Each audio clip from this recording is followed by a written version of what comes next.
Hello friends, வணக்கம் and welcome to tamilpangusandhai. நான் உங்கள் கோபி. இன்னைக்கு நிஃப்டி 50 பார்த்தீங்கன்னா கிட்டத்தட்ட 25 பாயிண்ட்ஸ் இன்க்ரீஸ் ஆகி 0.15% பாசிட்டிவ்ல 17,769ல க்ளோஸ் ஆயிருக்கு. அண்ட் அதுவே பேங்க் நிஃப்டி பார்த்தீங்கன்னா கிட்டத்தட்ட 42 பாயிண்ட்ஸ் இன்க்ரீஸ் ஆகி 0.1% பாசிட்டிவ்ல 42,678ல க்ளோஸ் ஆயிருக்கு. அண்ட் இன்னைக்கு ஓவரால் நிஃப்டி 50 வந்து பெருசாக கெயின் ஆகாததுக்கு முக்கியமான காரணம் பார்த்தீங்கன்னா நிஃப்டி 50 அதிகமான வெயிட்டேஜஸ் இருக்கிற HDFC பேங்க் அண்ட் HDFCயோட ஷேர் ப்ரைஸ் நெகட்டிவாக ரியாக்ட் ஆனது. அண்ட் அதுவே மற்ற வெயிட்டட் ஸ்டாக்ஸான Reliance Industries, ICICI bank, L&T, ITC and SBI எல்லாமே ஓரளவுக்கு பெட்டராகவே பாசிட்டிவாக க்ளோஸ் ஆயிருக்கு. அண்ட் அதுவே இன்னைக்கு ஓவரால் டாப் கெய்னர்ஸ்னு பார்க்குறப்போ ABB, Marico, Ashok Leyland, Adani Enterprises and Bajaj Finance. And அதுவே டாப் லூசர்ஸ்னு பார்க்குறப்போ Crompton greaves, IPCA laboratories, HDFC life, Z entertainment and Godrej consumer product.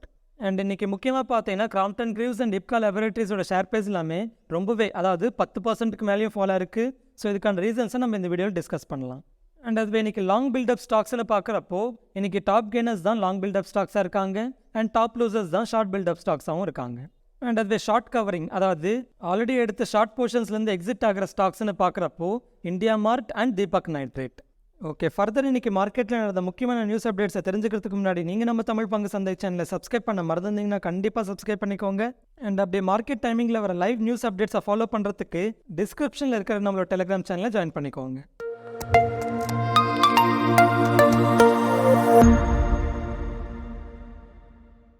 Okay, first வந்து IPCA laboratories ஷேர் ப்ரைஸ் ஏன் இன்னைக்கு ரொம்பவே ஃபாலோ இருக்குன்றதுக்கான ரீசன்ஸ் பார்க்கலாம்.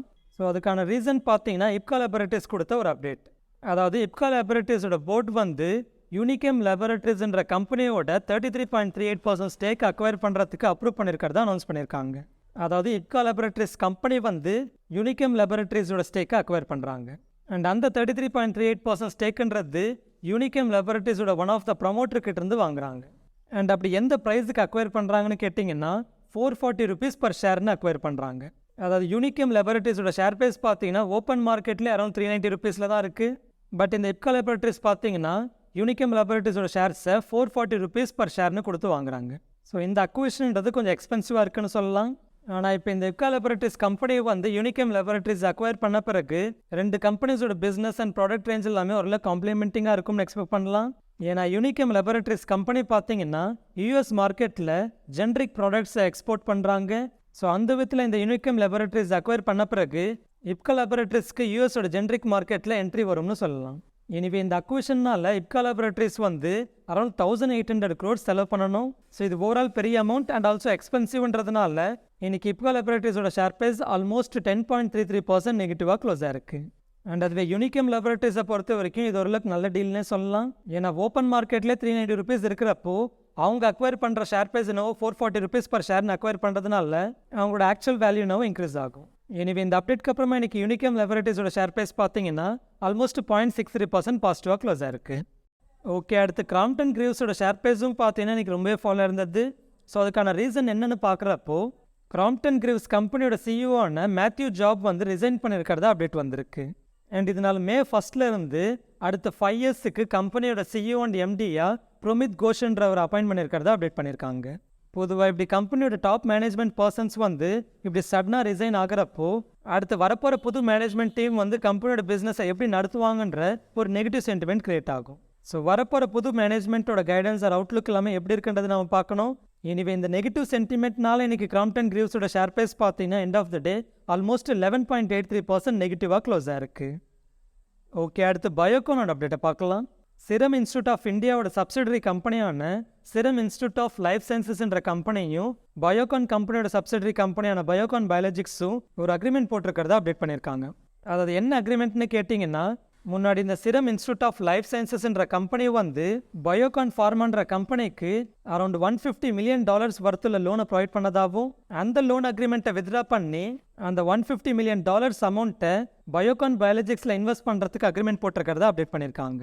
அண்ட் ஆக்சுவலாக ஆல்ரெடி போன வருஷம் நவம்பர்லேயே பார்த்தீங்கன்னா இந்த சிரம் இன்ஸ்டியூட் ஆஃப் லைஃப் சயின்சஸ்ன்ற கம்பெனி வந்து Biocon பயாலஜிக்ஸில் $150 million வர்த்துள்ள இன்வெஸ்ட்மெண்ட் பண்ணியிருக்காங்க. ஸோ இப்போ அடிஷ்னலாக இன்னொரு $150 million இன்வெஸ்ட் பண்ணுறதுனால டோட்டலாக Biocon பயாலஜிக்ஸ் கம்பெனியில் சிரம் இன்ஸ்டியூட் ஆஃப் லைஃப் சயின்சஸ்ன்ற கம்பெனியோட இன்வெஸ்ட்மெண்ட்ஸ் $300 million தான் இன்க்ரீஸ் ஆகுது. எனவே இந்த அப்டேட்க்கு அப்புறமா இன்னைக்கு Bioconோட ஷேர் ப்ரைஸ் பார்த்தீங்கன்னா எண்ட் ஆஃப் த 2.33% பாசிட்டிவாக க்ளோஸ் ஆயிருக்கு. ஓகே, அடுத்து பர்சிஸ்டன்ட் சிஸ்டம்ஸோட Q4 ரிசல்ட்ஸை பார்க்கலாம். பர்சிஸ்டன்ட் சிஸ்டம்ஸோட Q4 ரிசல்ட்ஸை போன குவார்ட்டரோட கம்பேர் பண்ணுறப்போ ரெவன்யூ பார்த்தீங்கன்னா ஆல்மோஸ்ட் 4% அதிகமாக இருக்குது. அண்ட் அதுவே ப்ராஃபிட் பார்த்தீங்கன்னா ஆல்மோஸ்ட் 6% அதிகமாக இருக்குது. அண்ட் அதுவே போன வருஷத்தோட கம்பேர் பண்ணுறப்போ ரெவன்யூ பார்த்தீங்கன்னா ஆல்மோஸ்ட் 38% அதிகமாக இருக்குது. அண்ட் ப்ராஃபிட் பார்த்தீங்கன்னா ஆல்மோஸ்ட் 25% அதிகமாக இருக்குது. ஸோ இப்படி ஓரளவு பர்சிஸ்டன்ட் சிஸ்டம்ஸ் போஸ்ட் பண்ண ரிசல்ட்ஸ்ன்றது பாசிட்டிவாகவே இருக்குது. என் கம்பெனி வந்து இப்போ ஃபஸ்ட் டைமாக $1 பில்லியன் ரெவன்யூ டச் பண்ணியிருக்கிறதா சொல்லியிருக்காங்க. அண்ட் இதுக்காக கம்பெனி வந்து ஸ்பெஷல் டிவிடெண்ட்டையும் அனௌன்ஸ் பண்ணியிருக்காங்க. அதாவது financial year 2023 $1 billion annual revenue reach பண்ணதுனால ஸ்பெஷல் டிவிடெண்ட்டாக ₹10 பர் ஷேர்னு அனௌன்ஸ் பண்ணியிருக்காங்க. அண்ட் அடிஷ்னலாக ஃபைனல் டிவிடெண்ட்டாக ₹12 பர் ஷேரையும் அனௌன்ஸ் பண்ணியிருக்காங்க. ஸோ டோட்டலாக ₹22 பர் ஷேர்னு டிவிடெண்ட் அனௌன்ஸ் பண்ணியிருக்காங்கன்னே சொல்லலாம். எனவே இந்த ரிசல்ட்ஸ்க்கு அப்புறமா இன்றைக்கி பர்சிஸ்டன்ட் சிஸ்டம்ஸோட ஷேர் ப்ரைஸ் பார்த்தீங்கன்னா end of the day almost 0.67% பாசிட்டிவாக க்ளோஸ் ஆயிருக்கு. ஓகே, அடுத்து பிர்லா சாஃப்ட்டோட அப்டேட்டை பார்க்கலாம். பிர்லா சாஃப்ட் கம்பெனி வந்து பேங்க்ரப்டான அவங்களோட ஒரு US கிளைண்ட் கிட்ட இருந்து செட்டில்மெண்ட்க்கு வந்திருக்கிறதா சொல்லியிருக்காங்க. அதாவது பிர்லா சாஃப்ட் கம்பெனி பார்த்தீங்கன்னா அக்டோபர் 2019 இன்வாகேர்ன்ற ஒரு US கம்பெனிக்கு IT சர்வீசஸை 10 வருஷத்துக்கு ப்ரொவைட் பண்ணுறதுக்காக $240 மில்லியன் ஒர்த்துள்ள டீலை வந்து சைன் பண்ணியிருந்தாங்க. ஆனால் அந்த கிளைண்ட்டு வந்து இந்த வருஷம் February 1 பேங்க்ரப்சி ஃபைல் பண்ணாங்க.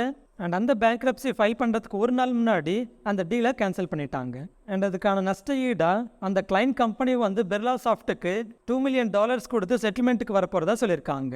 எனவே பிர்லா சாஃப்ட்டோட ஷேர் ப்ரைஸ் பார்த்தீங்கன்னா எனக்கு end of the day almost 0.13% பாசிட்டிவாக க்ளோஸ் ஆயிருக்கு. ஓகே, அடுத்து வோடஃபோன் ஐடியாவோட அப்டேட்டை பார்க்கலாம். வோடஃபோன் ஐடியா கம்பெனி வந்து ரீசெண்டாக ட்ராய்க்கு ஜியோ அண்ட் ஏர்டெல்லோட 5G சர்வீசஸை பற்றி கம்ப்ளைண்ட் பண்ணியிருந்தாங்க. அதாவது சிக்னிஃபிகண்ட் மார்க்கெட் பிளேயர்ஸ்னு மென்ஷன் பண்ணி, அதாவது சிக்னிஃபிகண்ட் மார்க்கெட் பிளேயர்ஸ்னாலே ஜியோ அண்ட் ஏர்டெல் தான். ஸோ அப்படி சிக்னிஃபிகண்ட் மார்க்கெட் பிளேயர்ஸ் வந்து ப்ரிடேட்டரி ப்ரைஸஸில் அன்லிமிட்டெட் 5G ஆஃபர்ஸை கொடுத்துட்ருக்காங்கன்னு கம்ப்ளைண்ட் பண்ணியிருந்தாங்க.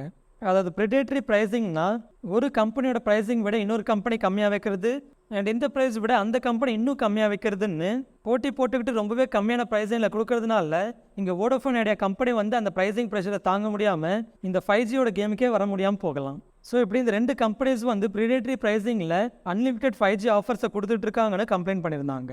பட் இந்த வோடஃபோன் ஐடியாவோட கம்ப்ளைண்ட்டை ட்ராய் வந்து ப்ரிலிமினரி அசஸ்மெண்ட்டை பண்ணி இப்போத்துக்கு ஜியோ அண்ட் ஏர்டெல் பண்ணுறதுல எந்த ஒரு தப்பும் நாங்கள் கண்டுபிடிக்கலன்ற மாதிரி ட்ராய் அப்டேட் பண்ணியிருக்காங்க. பட் ஃபர்தர் வோடஃபோன் ஐடியாவோட கம்ப்ளைண்ட்டை லீகல் அண்ட் டெக்னிக்கல் ஆஸ்பெக்ட்ஸில் இன்வெஸ்டிகேட் பண்ணி எவால்வேட் பண்ணி ஸ்டேட்மெண்ட்ஸை கொடுப்போன்னு ட்ராய் அப்டேட் பண்ணியிருக்காங்க. இனிவே இன்றைக்கி வோடஃபோன் ஐடியாவோட ஷேர் ப்ரைஸ் பார்த்தீங்கன்னா எண்ட் ஆஃப் த டே 0.79% நெகட்டிவாக க்ளோஸ் ஆயிருக்கு. ஓகே, அடுத்து டாடா குரூப்புக்கு சேர்ந்த நெல்கோ கம்பெனியோட Q4 ரிசல்ட்ஸை பார்க்கலாம். நம்மளோட டெலிகிராம் சேனல் நம்ம டெய்லி போஸ்ட் பண்ணுற ரிசல்ட்ஸ் டெம்ப்ளேட் வழியாக இந்த நெல்கோட ரிசல்ட்ஸை பார்க்குறப்போ குவார்டர் அண்ட் குவார்டர் கம்பேர் பண்ணுறப்போவும் and year on year compare பண்ணுறப்போவும் ரெவன்யூ அண்ட் ப்ராஃபிட் எல்லாமே ரொம்பவே இம்ப்ரூவ் ஆயிருக்கு. அண்ட் ஈவன் மார்ஜினும் பார்த்தீங்கன்னா இம்ப்ரூவ் ஆயிருக்கு. ஸோ ஓவரால் ரிசல்ட்ஸ் பார்த்தீங்கன்னா பாசிட்டிவாகவே இருக்குது. ஸோ இன்றைக்கி எண்ட் ஆஃப் த நெல்கோட ஷேர் ப்ரைஸ் பார்த்தீங்கன்னா ஆல்மோஸ்ட் 10.81% பாசிட்டிவாக க்ளோஸ் ஆயிருக்கு. ஓகே, அடுத்து ஐடிசியோட அப்டேட்டை பார்க்கலாம். ரீசெண்டாகவே லாஸ்ட் 1 வீக்கில் நம்ம ஐடிசி பற்றி ஒரு 2-3 அப்டேட்டை பார்த்துருந்தோம். அதாவது ஐடிசி கம்பெனி வந்து ஃபஸ்ட் டைமாக 5 ட்ரில்லியன் மார்க்கெட் கேப்பில் ரீச் பண்ணியிருக்கிறதா அப்டேட் பண்ணியிருந்தோம். அண்ட் இதே போல் மார்க்கெட் கேபிட்டலில் HDFCயை பின்னுக்கு தள்ளி 7th மோஸ்ட் வேல்யூடு கம்பெனியாக மாறி இருக்குன்னு சொல்லியிருந்தோம். அண்ட் இப்போ பார்த்தீங்கன்னா இன்ஃபோசிஸை பின்னுக்கு தள்ளி நம்ம இந்தியாவில் ஐடிசி கம்பெனி வந்து 6th மோஸ்ட் வேல்யூடு கம்பெனியாக மாறி இருக்கு. ஸோ இப்படி நிஜமாகவே மீம் ஸ்டாக்குன்றது இப்போ ஹீரோ ஸ்டாக்காக மாறிடுச்சு. ஓகே, அடுத்து வெல்ஸ்பன் இந்தியாவோட அப்டேட்டை பார்க்கலாம். வெல்ஸ்பன் இந்தியா கம்பெனி வந்து April 27 அன்னைக்கு அவங்களோட ஃபினான்ஷியல் ரிசல்ட்ஸ் அனௌன்ஸ் பண்ணுறப்பவே பைபேக் ப்ரப்போசலை கன்சிடர் பண்ணி அப்ரூவ் பண்ண போகிறதா சொல்லியிருக்காங்க. பொதுவாக கம்பெனிஸ் வந்து பைபேக் அனௌன்ஸ் பண்ணுறப்போ ஓரளவுக்கு பாசிட்டிவ் சென்டிமெண்ட் கிரியேட் ஆகுது. ஆனால் எப்போவும் ஞாபகம் வச்சுக்கோங்க, பைபேக்குன்றதை கம்பெனி வந்து டெண்டர் ரூட்டில் அனௌன்ஸ் பண்ணால் மட்டும்தான் அது ஓரளவுக்கு ஷேர் ஹோல்டர்ஸ்க்கு வந்து பெனிஃபிட்டை கொடுக்கும்னு ஞாபகம் வச்சுக்கோங்க. அண்ட் அதே போல் பைபேக்கோட ப்ரைஸ் அண்ட் பைபேக்கோட சைஸை பொறுத்து தான் அது எந்தளவுக்கு பாசிட்டிவ்ன்றது நம்மளுக்கு புரியும். எனவே இந்த பைபேக் ப்ரப்போசலோட அப்டேட்க்கு அப்புறமா இன்றைக்கி வெல்ஸ்பன் இந்தியாவோட ஷேர் ப்ரைஸ் பார்த்தீங்கன்னா எண்ட் ஆஃப் த டே 2.95% பாசிட்டிவாக க்ளோஸ் ஆயிருக்கு. அண்ட் இதே போல் இந்தியா மார்ட் கம்பெனி வந்து April 28 அன்னைக்கு போனஸ் இஷ்யூ பண்ணுறதை பற்றி கன்சிடர் பண்ணி அப்ரூவ் பண்ண போகிறதா சொல்லியிருக்காங்க. அண்ட் போனஸை பற்றி நம்ம ஆல்ரெடி டீட்டெயில்டு வீடியோ வந்து நம்மளோட பேசிக்ஸ் ஆஃப் ஸ்டாக் மார்க்கெட்ன்ற பிளேலிஸ்ட்டில் அப்லோட் பண்ணியிருக்கோம். ஸோ அதை பார்க்கலாம், ஒரு நாள் ரெஃபர் பண்ணிக்கோங்க.